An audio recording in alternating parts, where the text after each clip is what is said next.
She was abandoned there to perish. No sudden violence, no screaming, and just a slow, silent fade.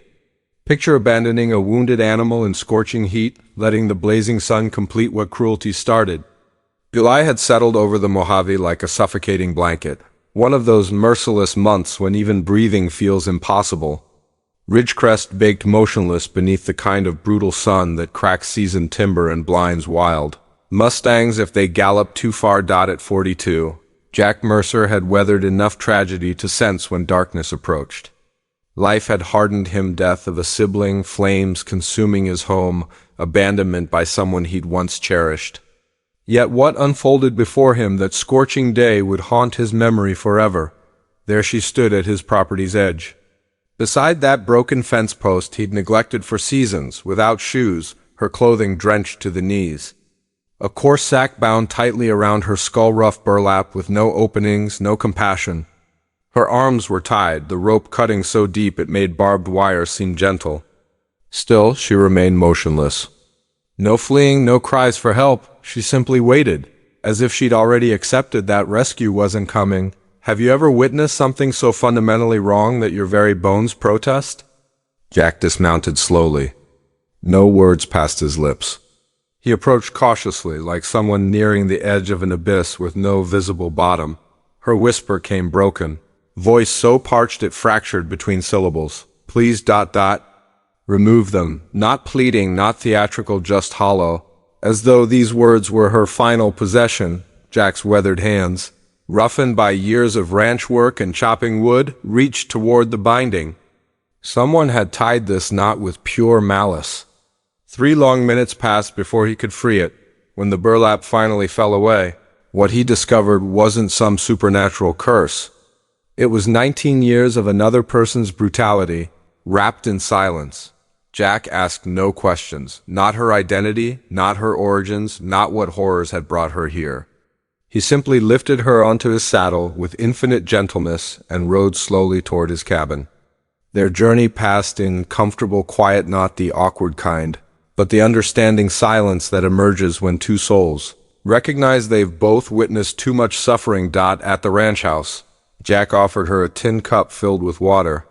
She consumed it as if each sip brought pain, yet didn't waste a single drop. He prepared a boiled potato, giving her the larger portion without explanation. None was needed. She settled beside the fireplace, wrapped in one of his worn blankets. 20 minutes passed without words. Jack didn't pressure her, forcing conversation never helped anyone reveal their truth, not in this harsh country. Finally, her soft voice broke the silence. They claimed any man who stared too long would be cursed. Jack's gaze never wavered. That doesn't sound like a curse. Sounds like cowards talking. A smile appeared, small and crooked, but genuine. Dawn found her hanging his laundry on the line. She wasn't requesting permission to remain, but she wasn't asking to depart either. However, gossip in a settlement like Ridgecrest spreads quicker than a desert snake through dry grass. By evening, the saloon hummed with wild tales. Some claimed she was native. Others whispered of witchcraft. One intoxicated regular even suggested she was a spirit Jack had unearthed and fallen for. Jack couldn't care less about their speculation. He had repair work waiting, a lame horse needing attention, and now a young woman bearing rope marks who startled whenever he cleared his throat too loudly. That evening brought change. 2 riders approached from the southern trail. No friendly waves or smiles, they simply observed the house like it had wronged them somehow. Jack emerged onto his porch, leaving his shotgun hanging above the doorframe. Inside, the woman froze, trembling hands and wide eyes suggesting she recognized these men's presence without seeing them. They hadn't arrived for pleasantries. Jack understood that where 2 appeared, more would surely follow. These strangers were unfamiliar to Jack, but their type was unmistakable. Too pristine for ranch hands, too silent for ordinary travelers. They sat their mounts like men accustomed to claiming whatever caught their attention. The taller figure touched his hat brim. Searching for a woman, he announced. Auburn hair. Had a covering over her face? Jack's expression remained unchanged. Haven't encountered her, his companion chuckled darkly. She walks with a slight limp. Attractive if you can overlook the quiet inside. The woman held her breath, gripping the table's edge as if it might carry her to safety. Jack descended the porch steps with deliberate calm. "She's not here. Move along. The thing is," the first man continued, "she doesn't belong to you." That triggered Jack's response. His voice dropped to a dangerous whisper. "She doesn't belong to anyone. She's not livestock. She's not merchandise. She's human." The men didn't press further, not yet. They wheeled their horses around and departed, but their backward glances sent Jack a crystal-clear message. This wasn't finished. That night brought no tears from the woman, no words either. She simply sat beside the flames, holding a hawk feather discovered near the fence that morning. Strange how feathers always surface after tempests pass. She met Jack's eyes, her voice barely audible. "They'll return. Perhaps," he acknowledged, died by morning. She wasn't concealing herself. She walked the fence line wearing Jack's oversized boots, shirt properly tucked like she belonged there. When Jack asked about staying, she didn't say yes. Instead, "I'm exhausted from fleeing. Now, let me share something. If you followed this tale this far, you're someone who believes in human transformation?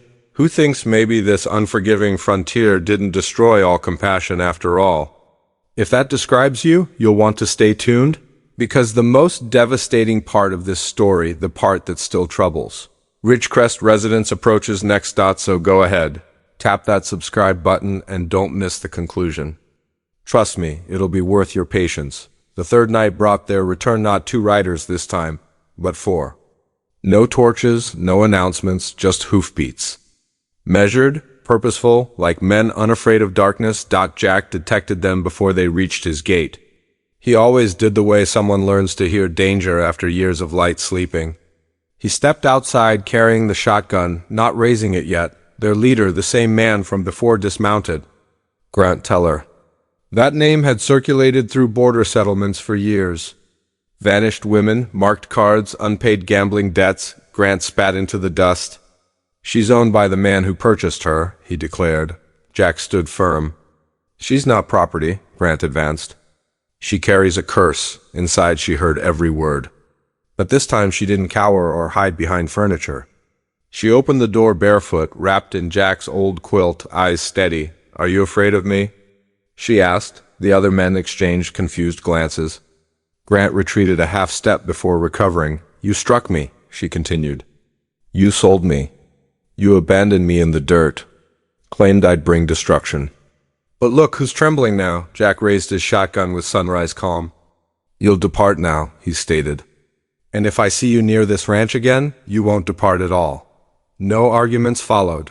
No threats. They simply turned their mounts and vanished into darkness. When they'd gone, she sat on the porch, not weeping, just breathing like someone who hadn't been able to in ages. Jack settled beside her. Few words passed between them. None were needed. Following that confrontation, tranquility settled in. Not the quiet born of fear, but the kind the peace that arrives when storms pass and nothing breaks anymore. She stopped hiding, stopped flinching. She walked the fence lines at daybreak like she commanded the sunrise itself. Jack asked no questions, simply watched like someone witnessing healing take place. Then one afternoon, a wagon rolled up the trail, slow, weary. Inside sat a woman in faded dress and cracked shoes, a sleeping child in her arms. She climbed down, looked at the young woman, and whispered, "I was with you back in Texas before they separated us." No tears fell. She simply helped the newcomer down, cradled the child, and led them inside. That evening, Jack said little. He just opened the barn door and gestured toward the loft. Their space, that's how it began. Not with fanfare or grand speeches, but with discarded people deciding they weren't finished living. They restored the abandoned south room. The new woman crafted quilts from canvas and old shirts. The young woman planted herbs beside the cottonwood. The children organized nails by size and hummed when they thought no one listened. By spring, the town's whispers had ceased. Some residents waved. Others brought preserved fruit. Nobody asked questions anymore. She never wore that burlap sack again. But one day she retrieved it from the drawer, walked to the pasture's edge, and hung it on the fence. She let the wind claim it. Didn't chase after it. didn't look back. Now, let me ask you this. How many people do you know who've been treated like garbage and still found strength to continue? How many were told they were cursed, yet discovered courage to show kindness? Sometimes the strongest individuals aren't the loudest ones. They're those who don't seek permission to matter. They simply do. If her story stirred something within you, if it reminded you of someone who survived more than anyone should have to endure, go ahead and hit that like button.